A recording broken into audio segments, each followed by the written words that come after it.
talking about restoring confidence in the banking sector. I mean, should that happen? What do you think needs to be done? Right.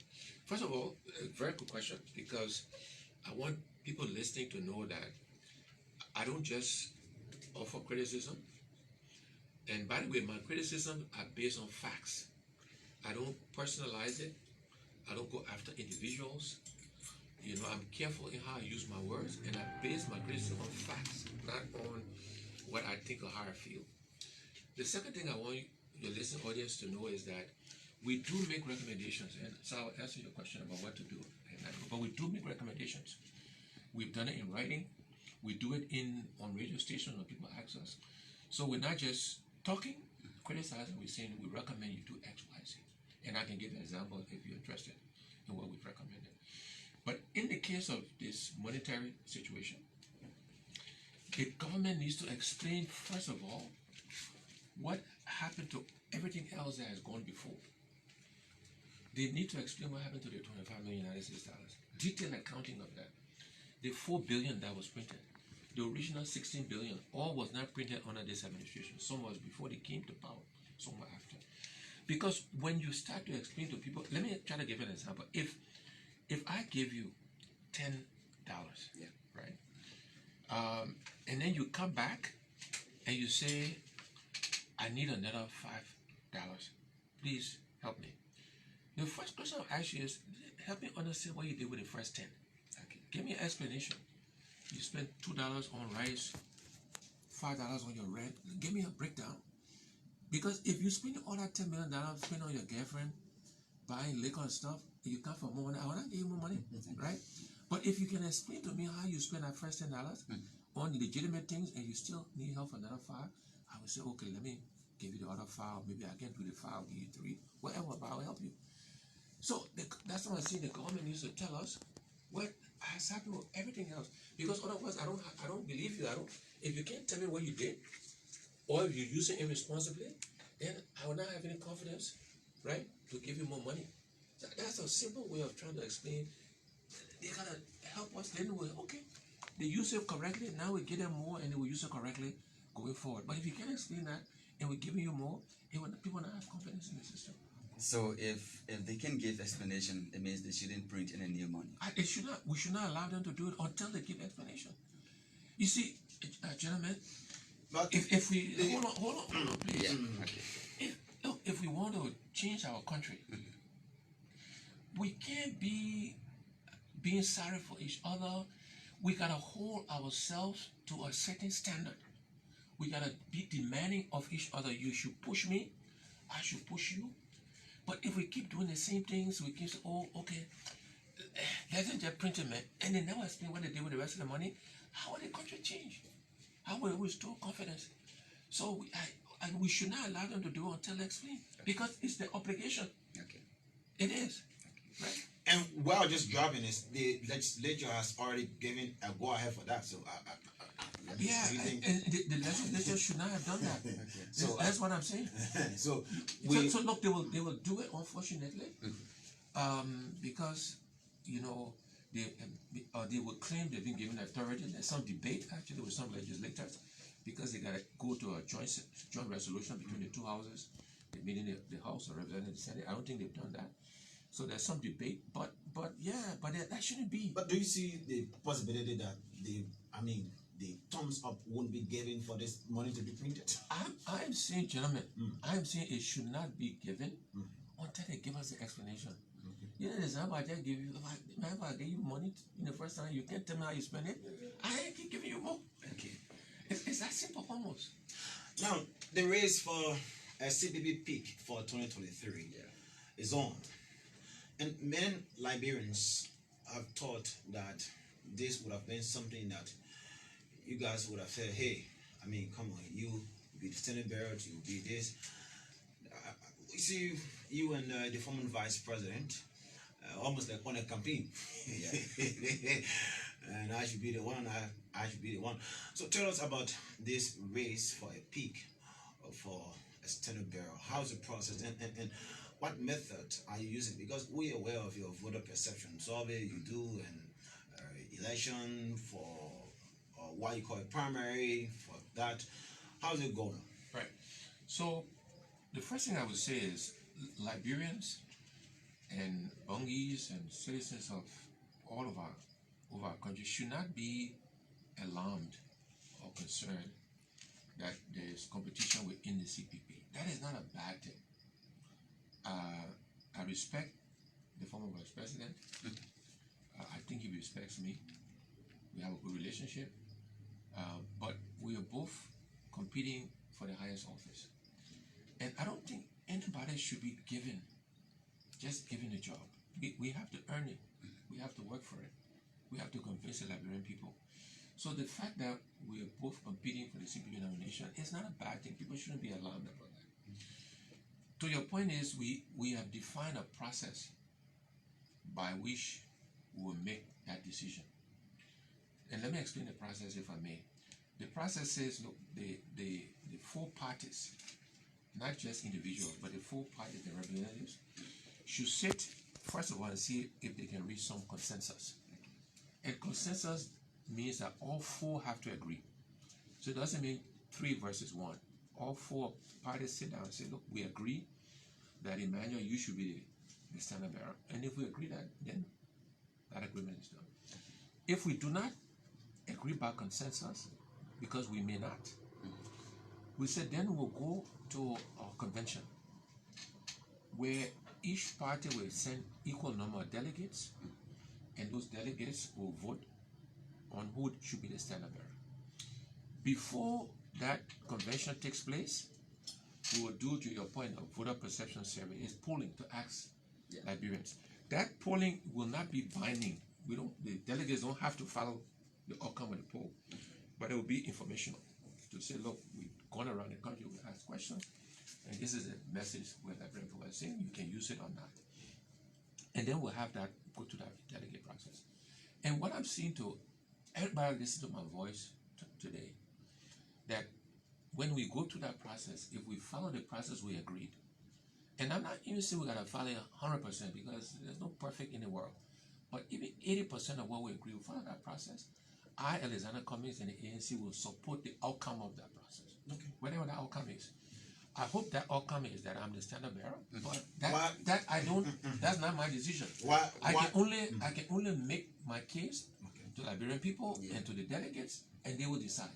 And again, if we follow that process, whatever the outcome is, we'll support the outcome of that process. Okay. Right? So people shouldn't be alarmed that we should compete for ideas. We should let the Liberian people know what we can do and cannot do, right? So I think that's okay. That's healthy. Now, I mean, you have some CPP officials and members here in the county, and you're competing with the former vice president. One may say he's been into that. He's been close to the presidency. Why should Mr. Cummings be elected over the former vice president? Why? So, what I'm trying to do with Bongis and everybody, like all Liberians, is my focus is on making my case for why I think I should be given the opportunity to serve our country, to serve our people. And let me just tell you about who I am, my background a little bit, because maybe not everybody who is listening knows about me. I'll start with myself personally. My family is from Maryland County, but I was born and grew up in Montserrat. I grew up in an area called Point 4, Bushra Island. And then later on, my family moved to an area called Fiam. I went to a government school, high school, demonstration school on Clay Street, Monrovia. Then I went to CWA. The vice president, former vice president, went to CWA as well. In fact, I think the current vice president also, I believe, went to CWA. And then I went to Connington, right here in South Coco, for 2 years. And then I went and finished my studying finance and economics. I came back to Liberia and worked at LBDI, the Development Bank. And then I went for graduate studies. And then the war broke up. And like many Liberians, I stayed in the US, but always coming and going. Okay. Backwards and forwards, always kept a home here. And then I worked for some big American companies where I manage very large budgets. So the last budget I managed is more than twice the Liberian national budget. And I manage it well. I didn't steal anybody money. My reputation is intact, integrity. I deliver results every day, every month, very successfully. I remind Liberians that the company I worked for, it wasn't a Liberian company, it wasn't my father, my cousin, my brother, my sister. We earned the right, and I ended up at one of these highest levels with a global business with operations in over 200 countries. And this Liberian boy, black Liberian man with an accent, went to the United States and was successful. Right? Yeah. I also remind people, and I know you guys are anxious to ask more questions, but let me finish. Go ahead. I tell Liberians that managing a very large business like I did, much bigger than our economy, there are a lot of similarities. You gotta hire people in government, you gotta hire people in business. Okay. You have to deliver to your share owners, your board. In politics, you gotta deliver to your voters. You gotta motivate people, you gotta organize people, all of this, you do it in business, and everywhere you got people, you got some politics, right? So it's not as different as it seems. And then I will say to our people that if we want Liberia to change, we gotta do some things differently. My favorite saying is that you cannot keep doing the same thing and expect different results. Okay. If you have a battery radio and the battery runs down and you keep giving the same battery and the radio will not work. And so we gotta get people with different experiences, right? If we keep electing the same people with same experiences, our country will not change.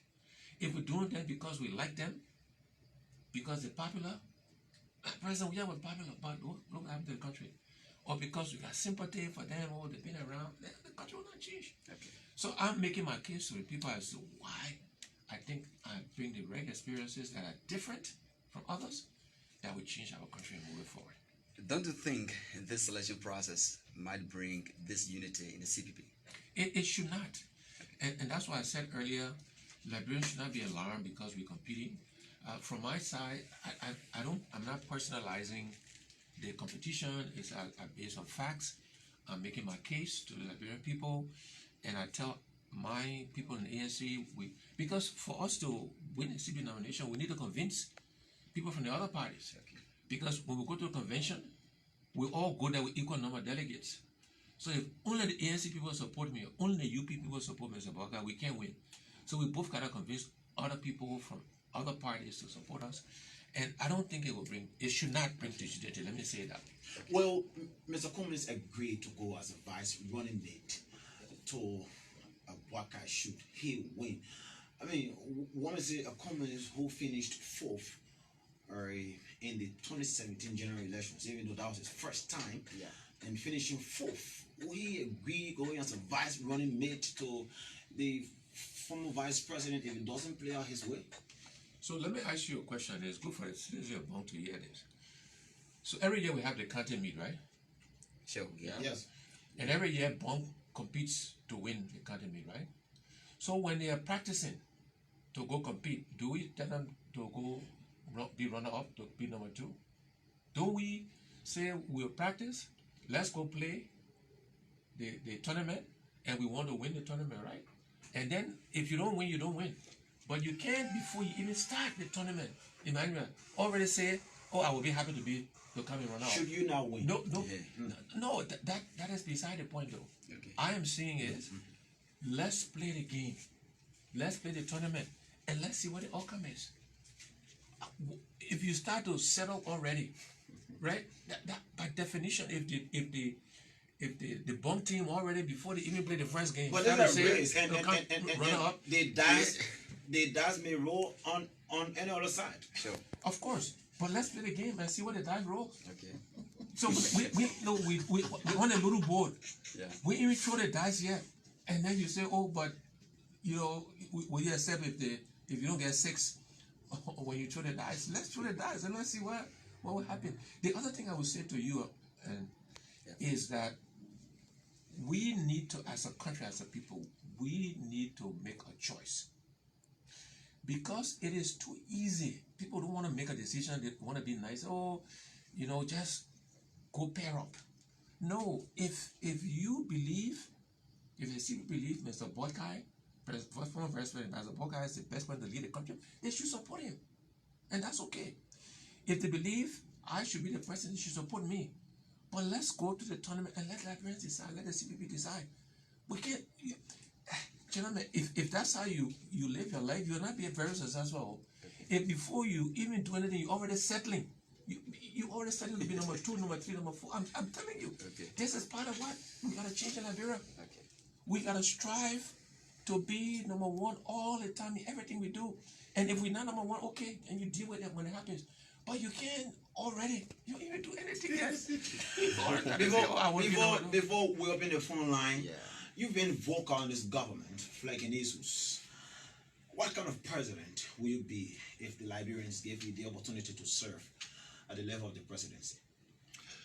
I will be the kind of president that will set the example for our country, for our people, in terms of what we need to and what we want to do. And let me tell you what that means. I will make sure that we have a government of competent people who, not because you're ANC or you're CPP, you get a job, but because you're competent to do whatever the job is. I will make sure we have a government that has integrity, that people are not stealing the Liberian people money. And that's why I say people should look at my history, my background, my life, and they'll see there's no scintilla of evidence that I've taken anybody's money, and I've managed billions of dollars, literally. I'm not just saying that. I will be a president that will work hard, because I want, for Liberia to change, we gotta not just talk it or wish it, we gotta work and sacrifice. And Liberians will see that in me. They will see that I'm not stealing the money, so that when they steal, we'll put them in jail, we'll punish them. They will see that I'm working hard. If in life, anywhere in the world, gentlemen, if you tell somebody to go to work at 8 o'clock, and you, the leader, go to work at 10 o'clock, everybody will go to work at 9:45. So we will set an example. We'll hold people accountable. We will make sure we're investing in the Liberian people, in the right sectors. We will find the money. We'll have to find the resources, right, to make sure we're developing this country. Because I believe we can do it, not overnight, not easily, but we can change Liberia, and I would inspire Liberians to actually do that. And we identify the resources that will help us to develop and transform our country. I want to make sure that the blessings I've had, the opportunities that we bring it to the young people of Liberia, that we're looking after our women, that we're taking care of the healthcare sector, the educational sector, the infrastructure. We will invest in agriculture, not just talk it. We'll invest in to support our farmers. We'll make sure we're developing tourism, ecotourism, so to help create jobs for our young people. So these are the things we will do as if the Liberian people give me the opportunity to serve them as a leader. We'll set the example. We will manage with integrity. We'll hire the best Liberians. We will not discriminate based on your religion, on your gender, on your tribe. It's about Liberia. Lastly, I will say to you, I described that, we have these opportunities in Liberia. I thought we eat from this bowl of rice. We all consume our bowl of fufu or domo, wherever you eat. I want a Liberia where every Liberian feels they has the right to put their hand in that bowl of rice and eat. And we need to grow the rice so everybody can feel free to do it. And it don't matter who you are, where you're from. The only thing that will limit your ability to take advantage of the opportunities in our country is you gotta follow the law. Because if you don't follow the law, again, we'll put you in jail, we'll punish you. And whether you're lazy or you're strong. If you're lazy, that's up to you.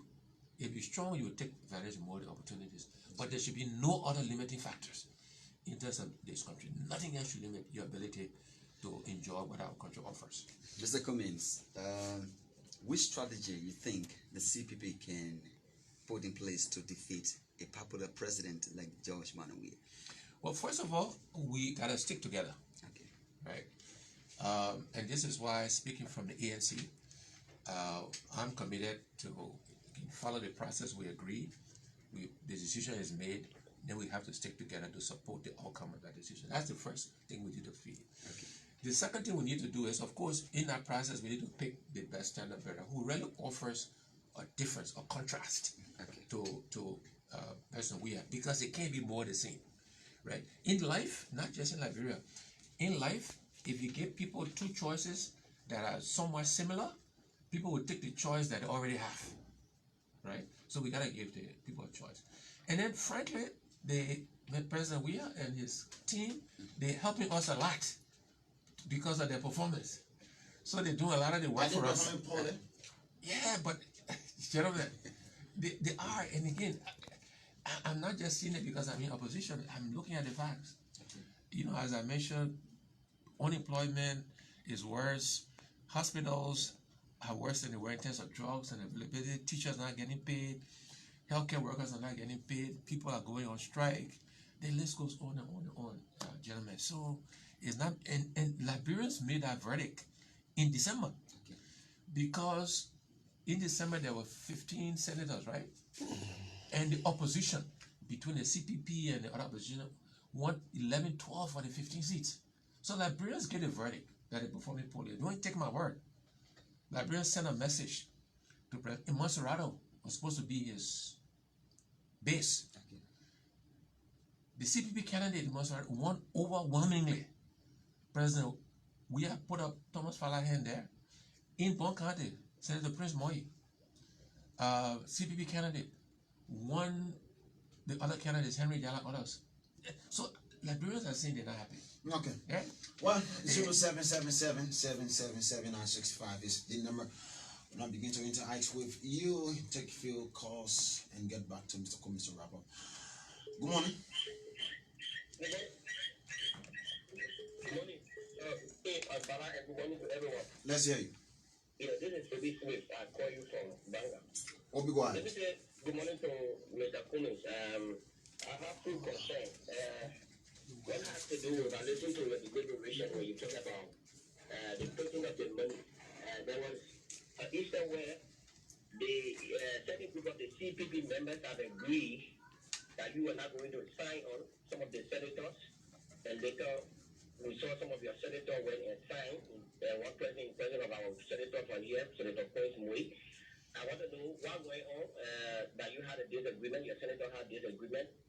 And another one to that could be, there is this issue about one of your CPP members, Mo Ali. We have not heard much about you guys from the CPP talking about the Mo Ali issue. What's the stand? Because you guys are talking about taking the country and to lead with integrity. And these are issues that we should be talking about when it comes out. Because we saw how we have children. And lastly, on Mr. Cummings, this issue of Coca-Cola, they are very in the public. I don't know whether you are aware that upon your arrival, because you serve on that board, you work with Coca-Cola for 7 years.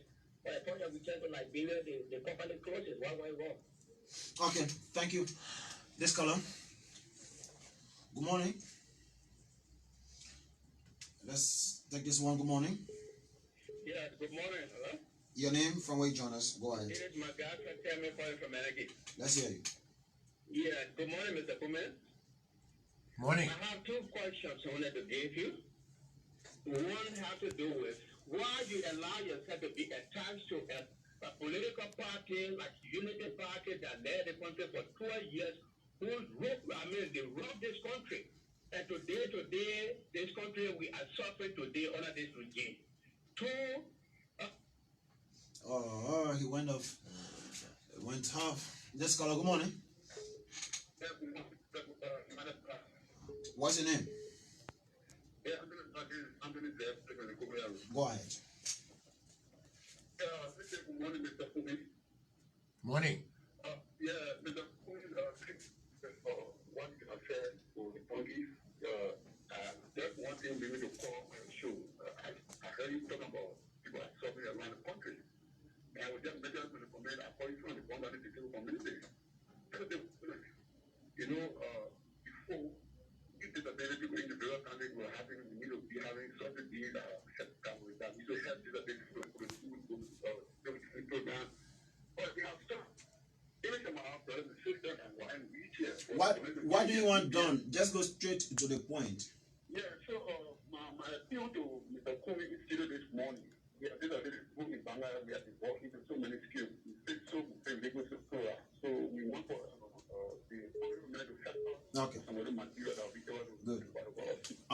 This caller. Good morning. We lost that one. Let's get this one. Good morning. Good morning. What's your name? From where you joined us this morning? My name is Highway. I call from the Congo. Let's hear you. And my question to your civil guest there is, we welcome him in Bong County and we appreciate it a lot. But what is he doing to encourage the citizens for 2023? Okay. Thank you. Good. This caller. Good morning. Let's hear you. This is Brother Robert Mura. He's on a conversation from Mandela. Go ahead. I want to know from Mr. Alexander Cummings. He talked about integrity and the public has lost their integrity. And he one person who worked with Coca-Cola Party at the time when Coca-Cola Party was in this country, they had no integrity when he entered. I don't really know why it's going on. He said, oh, Coca-Cola Party. Number two, has he not yet tired to work in this country as president? Because this is the 12 years given to President Weah.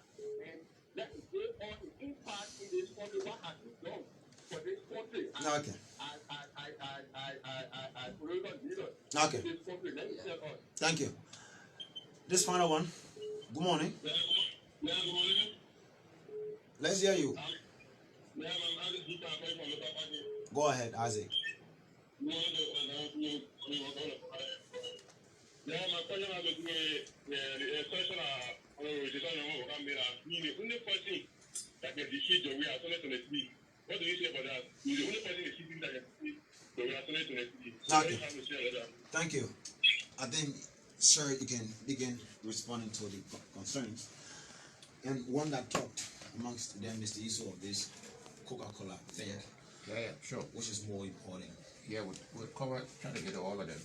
So I will just go in reverse order. The question was, the former vice presidency is the only one that can defeat President Weah. Obviously, look, I disagree with that. I think whoever the CBP puts up as a candidate will defeat President Weah. And again, I give you many examples around the country where the CPP worked together in the county and in the country. The CPP won. In Monserrato, the CPP won working together. In Bong, CPP won working together. In Kipman, CPP won working together. In River G, in Grand Bassa. So whoever the candidate is from the CPP, I believe will win President Weah. And I believe if I'm the CPP candidate and I'm working hard to be that person, I believe I will win President Weah.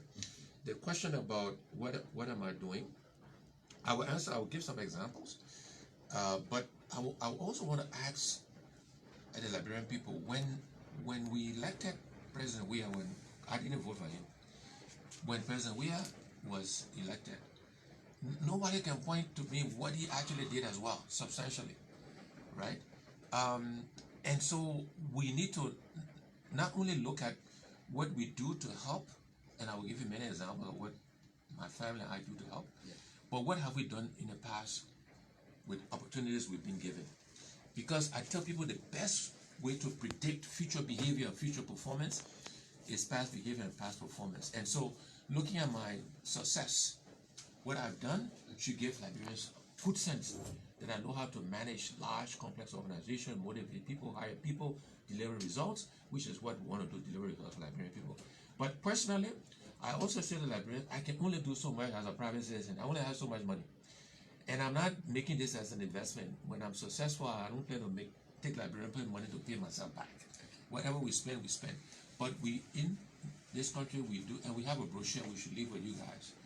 We do scholarships for students, we've paid WAC fees, we've done interventions at hospitals, we've built computer labs in many schools around the country. So long list of interventions we made. We put a generator at BWI, and I could go on and on and on. We've helped churches, we've helped mosques in their efforts. So I'm very proud. My record of what we've done with my limited resources to help the Liberian people is unparalleled. So then there was a question in the Coca-Cola one. So Coca-Cola is not closed. Yeah, they're still operating. In Liberia? Yeah, of course. They're still operating. There's still product being sold in the country. so the business is not closed. But let me remind Liberians, and this is an important, and I hope people understand, is that Coca-Cola was not my father's company. Okay. It was not my personal company. I was an employee. Yes, I did very well, very successful. Okay. I retired from Coca-Cola over 5 years ago. What Coca-Cola does now or doesn't do, I don't control. Again, and I'm a power company, not my mom, my sister, not my brother company. I was an employee. I did very well. I was very successful. Okay. When I was there, we expanded the business in Liberia. We added a second production line. Again, people can go back and look on YouTube, on online. They can see when I came with the Manab Sali, we cut the ribbon. We expanded the business here in Liberia. But again, it's not my part of father. I resigned, and the business will do what they want to do. I don't control it anymore. I'm a retiree. I am, and these are facts. But when I was there, the business did well, and it's still operating today. But it's not my father's company. It's not my mother's sister, brother company. The people running it, and they will make decisions that they want to make. There was a question about Moali. Moali issued a statement apologizing. I don't know if your listener has read it. He took responsibility. Sure. He apologized. I'm not sure what else we can do or say. He did. Publicly, you go on social media. But what has been your position? Yeah, your stand. My position is that Mo should take responsibility for his actions, and he has. Before he issued a statement, I was asked this question, and I said exactly that. I said, if Mo impregnated a lady, he should take responsibility and provide for the woman and for the child. And after that, he issued a statement to that effect. He actually did that. So he apologized, issued a statement, took responsibility. I'm not sure what else we can do or say, but he actually said it did that. On the printing money, I think I've spoken about the printing money. I'm not sure what else. The thing is, you called for the joint legislature not to approve the printing, and the question is, some of your CPP lawmakers approved the printing of this money. So is it that there was a problem, or is it that you're disappointed in their approval?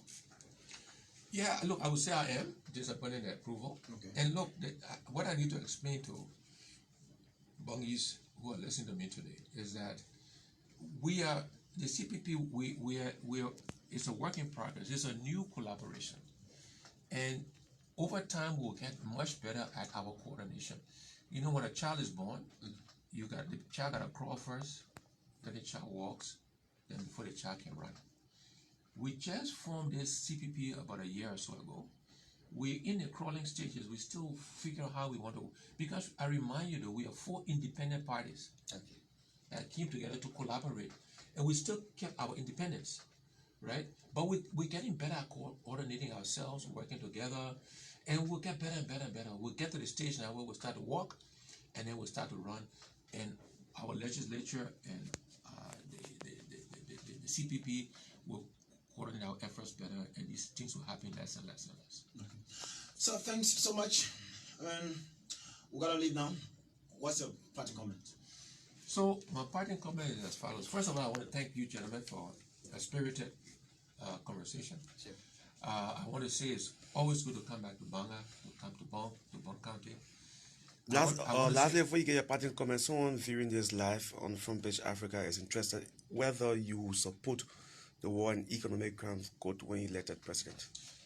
I will support delivering justice for war and economic crimes to Liberian people. I believe that we have to stop this era of impunity in Liberia.